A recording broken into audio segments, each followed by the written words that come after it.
పాత పద్ధతిలోనే మళ్ళీ మేము ఇష్టారాజ్యానంగా చెడతామంటే నేను విసిగిపోయానబ్బా. ఒక జీవితం ఒక ఆశయం కోసం నా ప్రాణం పోతే నాకు ఓకే, కానీ పోయే ముందు చాలా మంది తాట తీసేస్తాను చెప్తాను, గుర్తుపెట్టుకోండి. ఒళ్ళు పై తెలియకుండా బాధ్యత లేకుండా అడ్డగోలుగా మేము చేసేస్తాం, ఏదైనా మొత్తం తీసి రోమం తీసి కింద కూర్చోబెడతాం, గుర్తుపెట్టుకోండి.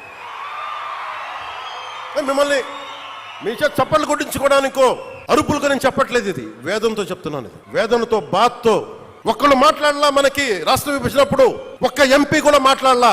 రాష్ట్ర విభజన జరిగితే మాకు వచ్చే నష్టం ఏంటి మాట్లాడలా. జరగకూడదు నేను ఒక్కడెళ్ళి కూర్చొని ఎంపీల్లో మాకు నష్టం వస్తుంది మాట్లాడడానికి భయం, కొడతారో వ్యాపారాలు పోతాయేమోనని. అంత దరిద్రపు గొట్టు బతుకులు ఎందుకు మనకి? ధైర్యం లేని సమాజం ఎందుకు? ధైర్యం లేని నాయకులు ఎందుకు? సిగ్గుండాలి కదా మనకి. అరే ఒకడు కూర్చోబెట్టి 56 రోజులు మొత్తం కడుపు కాలి ఏడుస్తాం. అతనికి కడుపు మంటకి భరించలేక బంకబట్టి గుడ్డ కట్టుకొని బట్ట కట్టుకొని కానీ కడుపు నిండా పెట్టుకొని ఏడిస్తే అతని ప్రాణత్యాగం మీద వచ్చింది. అలాంటి రాష్ట్రానికి అన్యాయం జరుగుతుంది, ఒక్కడు మాట్లాడేంటి? నాయకులు చేసిన తప్పులకి ప్రజలను ఎలా శిక్షిస్తారు?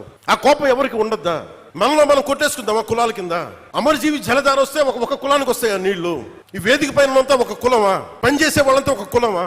ఏం మాట్లాడతారు ఒక్కొక్కడు? కులాల సమూహంతో కూర్చోబెట్టి కొట్టుకుంటాం, కానీ సమిష్టిగా ఇది ఆంధ్రప్రదేశ్, ఇది భారతం, ఇది భారతదేశం అని లేదే ఎవరికి.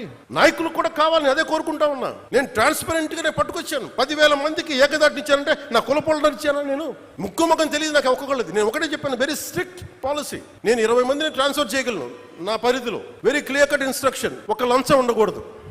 వారికి ఇప్పించాం 10,000 మందికి, ఒక 10,000 మంది పైచులకు పైగా అట్ వన్ గో.